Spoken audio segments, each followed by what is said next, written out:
వల్ల అందరికీ వందనాలు తెలియజేస్తున్నాను. హెబ్రీయులకు 12వ అధ్యాయము 14వ వచనం. అందరితో సమాధానమును పరిశుద్ధతయు కలిగి ఉండటకు ప్రయత్నించుడి, పరిశుద్ధత లేకుండా ఎవడను ప్రభువుని చూడడు అని ప్రభు వాక్యం సెలవిస్తుంది.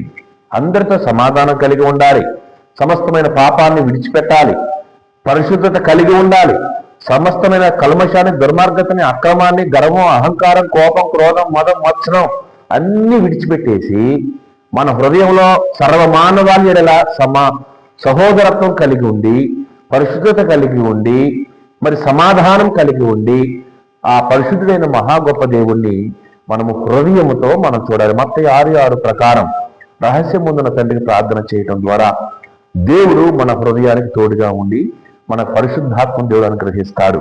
కాబట్టి మనము కంటితో మంచి అందమైన దృశ్యాలను చూడగలము, అలాగనే సమస్త దృశ్యాలను చూడగలము. మన నాలుక సమస్త రుచులు చూడగలుగుతుంది. మరి దేవుని చూడటం ఎట్లా తెలియక చాలా మంది కంటితో మాకు కనపడాలి అంటారు.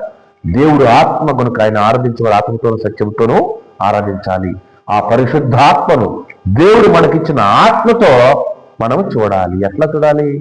ఆయనకి ప్రార్థన చేయటం ద్వారా, ప్రార్థన ఆ యొక్క చేస్తున్న సాధనలో దేవుడి వాక్యం చదివి, దేవుడి వాక్యం వింటూ దేవుడి సన్నిధికి రావటం వల్ల పరిశుద్ధాత్మ దేవుడు ఒక సమయాన్న మన హృదయంతో మాట్లాడతాడు. పరిశుద్ధాత్మ శక్తి చేత మనం నడిపించబడుతున్నప్పుడు ఆటోమేటిక్ గా ఆత్మానుభవము, పరిశుద్ధాత్మ శక్తి అనుభవము అందరికీ వస్తుంది. కాబట్టి మనందరము సమాధానం కలిగి ఉందాం, సమస్తమైన దుర్మార్గతను విడిచిపెడదాం, పాపాన్ని విడిచిపెడదాం. దేవుడు ఆత్మ కనుక మన హృదయంతో ఆయన్ని ప్రార్థన ద్వారా వెతుకుదాం. అందరికీ వందనాలు. దేవుడు మనం దీవించి ఆశీర్వదించిన గాక.